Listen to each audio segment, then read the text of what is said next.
So you know how we've all got that one friend? Oh yeah. That one friend that goes to a brand new country on holiday once and then won't stop going on about it. We weren't there. I'm sure it was great in the moment, but we weren't there! This week it's Ben's challenge to recreate all of the food that he had in Peru and see if he can make us fall in love with it the way he did.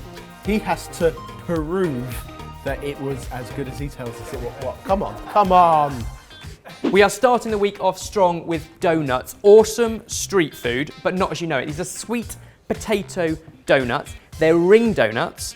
They're only really donuts because they're fried batter. Pretty much everything else about them is slightly different. Is it street food that not as we know it because we've not been to those streets? Fact. So these were available all over Peru. I had them in Lima, but basically they are incredible. And I think they're going to be quite tricky to make. So you guys can help me out with that later on. Caveat, I'm not even sure I can. All we need to do is start by peeling butternut squash and potatoes and boiling them. You have my interest. Yeah. Tricky to make is not our speciality.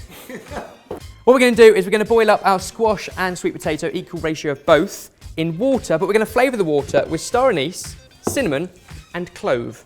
So already we're imparting flavour into our veg. Christmas. Now some donuts are rolled in sugar or dusted in sugar or glazed. These ones have a syrup.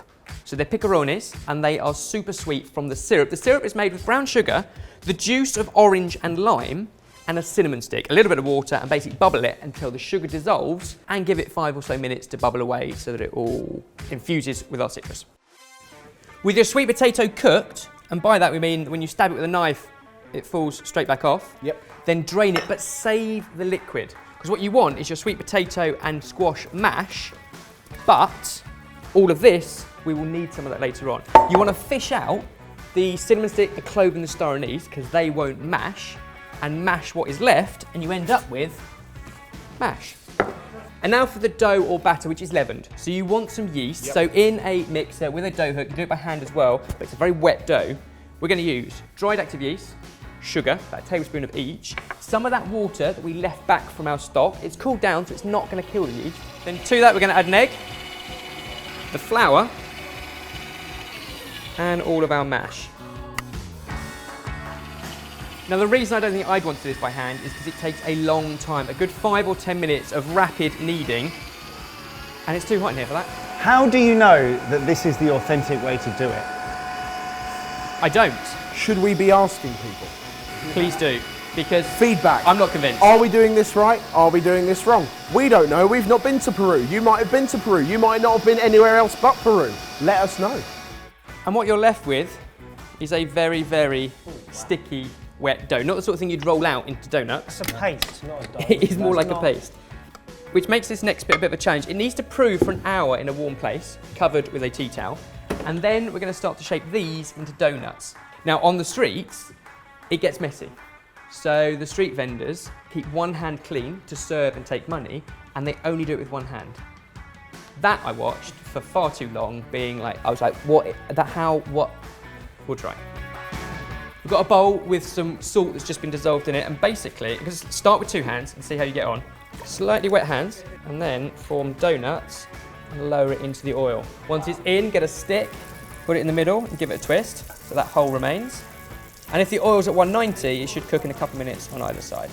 Did anybody see what just happened then? Once it's like that and golden on one side, you just flip it. When you lower it into the oil, lower carefully so you don't get splashed back. Away from me. Oh, what are you supposed to do? That is impossible, isn't it? What is that? That is not a dough. That is. So just get a hole in the middle. There it is. No, it's gone.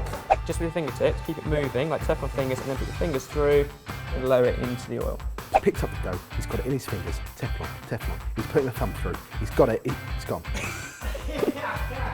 You're going one-handed? Going one-handed. Why, it's so sweet. He's got it. He's got it. It's in his fingers. Now put your hand in the oil. How do they get a hole in it? Yeah, you are. Just get a stick and go around. You've got the techers. Have you got it down? Yeah, and I've got a little Peruvian dance as well. It goes like this. That is your one-hander. Thanks, guys. I really appreciate it.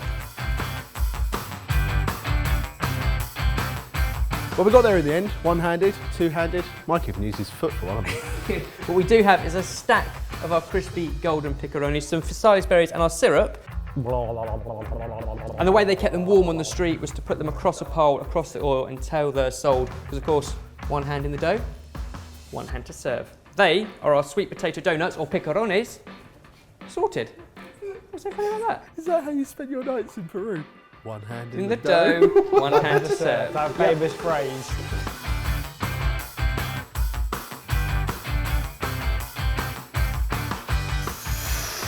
Begin, boys. So that's not, you're right, it's not a donut. They're light. There's so much yeast in them, so much of it, they hit the oil, they puff up, so much of it is air, but you still get that crisp. Now they're not easy to shape, but quite good fun to have a go. If you want to give it a go, the full recipe available downstairs. Click on the left if you missed our last video, or click on the right video for one of our favourites.